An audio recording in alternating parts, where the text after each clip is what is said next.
I am a former Konami employee. I can't give my name when talking about my time there, so I and any other Pyramid Head mentioned persons have to remain anonymous. I did sound work on the game Silent Hill 2.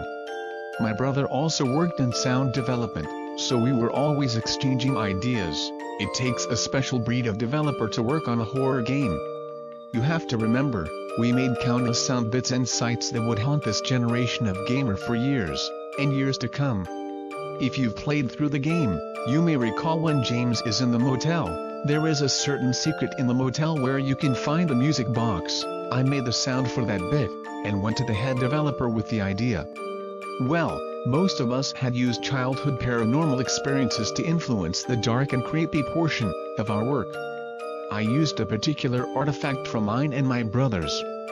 Guess what it was? When our untimely encounter with the supernatural occurred, we were only 6 years old. We'll call my brother James, the same name of the game's protagonist. Him and I were fraternal twins, so we had always been pretty close. We had to stay at my grandmother's house that weekend because my parents were out of town. We would always play typical 6-year-old boy games, like Chugga 4 and Jump the Rope, and sometimes, she would let us look through her attic full of wonders. One day we were sifting through a rather dusty box of memorabilia when we stumbled across a little porcelain music box. We should have heeded our grandmother's next words on. "You boys don't touch that box, you hear?" But Grandma, not another word. Overtaken by curiosity and spite, we did the exact opposite. I slyly snuck it into our room and waited until that night to inspect it. It was painted white and lined with pewter, which had tarnished with age. The gargantuan amount of dust on it implied it hadn't even been touched in years and years. Perhaps when our grandmother was the same age we were. Ornate flower designs draped the top, which opened on noisy hinges. I didn't want to be the one to crank the handle. Crank the handle, I want to hear the song it plays. You snuck it in here. You do it. If I snuck in here, you should do it. Getting it in here was half the work. With a sigh and a roll of the eyes, he agreed. He turned the nickel-plated handle 4 times to produce the most haunting sound I've ever heard in my life. A 3-inch ballerina pirouetted in the center. She was made of porcelain as well.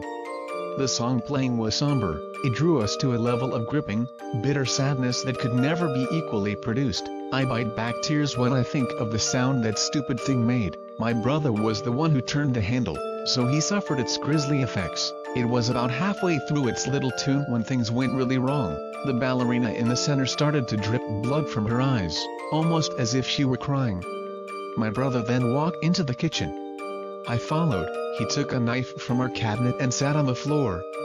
He started to cut into his toe. He did it with no shudder of pain, his eyes blank and void of any emotion. I will always remember those eyes. When I ran to go get my grandma, he was halfway through his pinky toe. By the time we sprinted back, his middle toe was perilously dangling from his foot. I forever wish I had taken serious consideration from the conversation that followed at the hospital. Grandma, I'm really sorry. Why did you open the box? James opened the box, not me. We didn't know, and there was a reason I told you two not to open that box. Why? That box is filled with unspeakable evil. When I was a little girl, I got it for my 7th birthday. Just a year older than you, my mother got it for me while she was in France on business. It was a good thing she had been in the room when I turned the handle. I broke the glass coffee table that sat in the middle of our living room. Then, I took one of the sharp shards and tried to cut my throat open. If your brother had done that with the knife, he'd be dead right now. Don't you ever touch it again, okay? That was the last night that music box held any significance in my life. Until about a month ago, my brother and I had been on the job market for about a month and a half. Let me tell you, getting a big break in video game sound development is no easy task. One day my brother called up a friend who worked at Konami. We were both hooked up with interviews, and we both had a job within the week. When we came on board, they had gotten just past the drawing board. Everyone was on their computers. They knew exactly what they were doing, and how they were doing it. My brother did the sound for the second half of the game, and I did the first. The plan was to tie it together when we were both done. I was doing the hotel stage when I got a call. It was my mom. They were bulldozing my grandmother's house down the next day, as she had died many years before as the house sat and sat. She then said that anything that held any emotional semblance to us we should get after work. I thanked her and said goodbye. At that particular point in the game I had wanted to add an Easter egg. I had become friends with one of the guys in the graphics department, and he had been brainstorming for this as well. I emailed him my idea to include a music box Easter egg and he responded by creating a segment in the level. That night I picked up the music box from my grandma's relatively dilapidated house. It was sitting on her wooden cabinet, taken out of a box. I found it odd that she would take it out. Not telling my brother, I took it home with a couple of pictures that night. That night, without a shred of coincidence, I had a nightmare. I was trapped in my bed. It was gray outside, but not cloudy.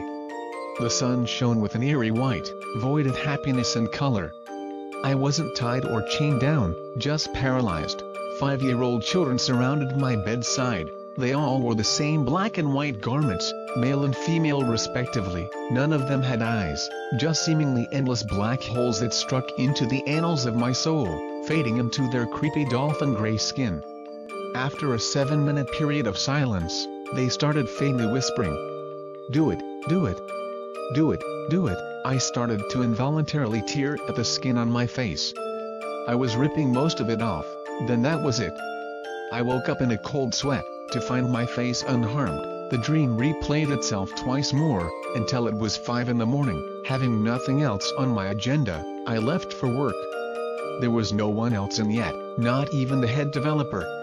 This didn't surprise me. That day we were to record the music for the music box bit, so I just waited for everyone to pour in. It was about 3.5 hours later when everyone was working. My brother saw my lack of sleep and asked if anything was wrong.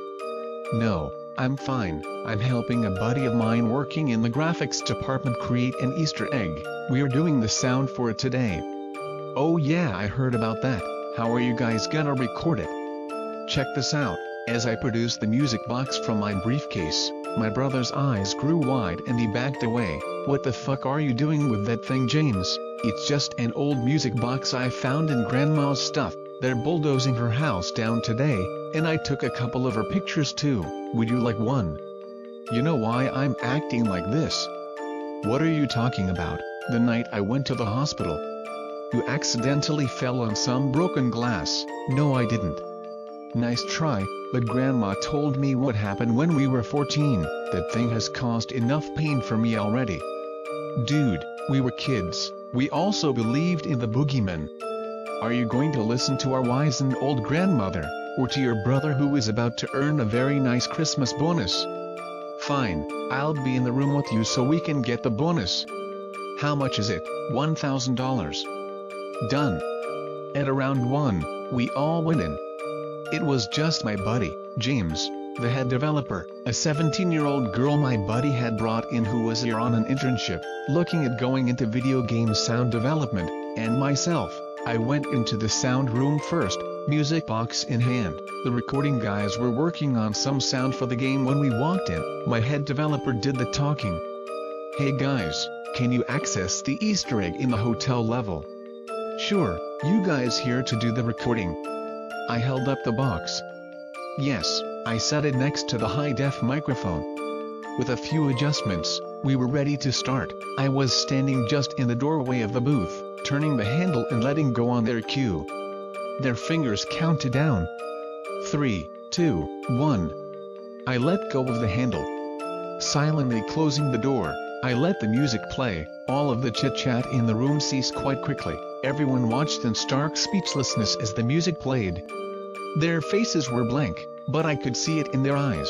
They were in the clutches of the deepest sadness any of them had ever experienced. It was as if all of their sadness, all of their life's tragedies were compiled into one event of melancholia. Then it happened again. A demented throwback. A twisted moment of nostalgia. The ballerina started to weep tears of blood. Again, it was halfway through the song. At this point the head developer put his head in his hands.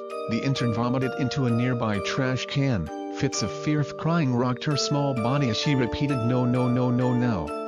"My God," my buddy said, watching in horror. My brother and I were screaming, "I'm not gonna do it." I'm not gonna do it. Neither he nor I remember what happened in that recording room, because all of the above was on the account of the rather shaky sound guy. After the song finished, the sound guy tried to fade it out. It didn't work. At this point my brother and I had snapped out of the music box's evil spell and were completely aware of what was going on. The computer recording the sound then shut down. Everything was dark until the sound equipment turned on by itself, followed by the computer. After a few minutes of searching, the sound guy found a file titled Hi MP3. He played it, and it was the sound of the music box. It was already edited, and it was placed and coded in the appropriate file. A few weeks later our game testers came in.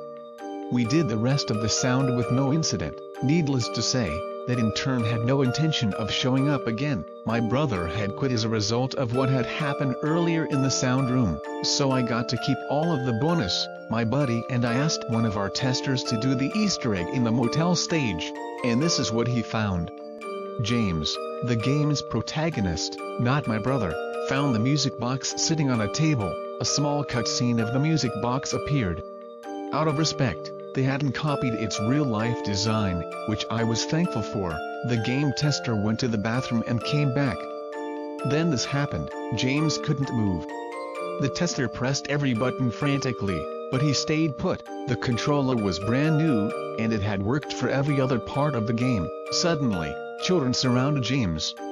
He turned his head around and looked at them. They had no eyes, just black holes. It was my dream come to life. It had to be. They were even wearing the same outfits. They also repeated the same phrase. Do it, do it, do it, do it. My friend then interjected.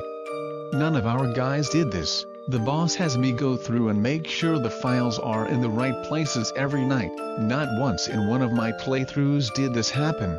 That was when things started to get pretty freaky. James started to tear the flesh off of his face, exposing every nerve. I then knew that none of the programmers would do this. Regardless of the game's other content, a chair came out of the floor and a noose came out of the ceiling. The children continued their chant, and James then hung himself.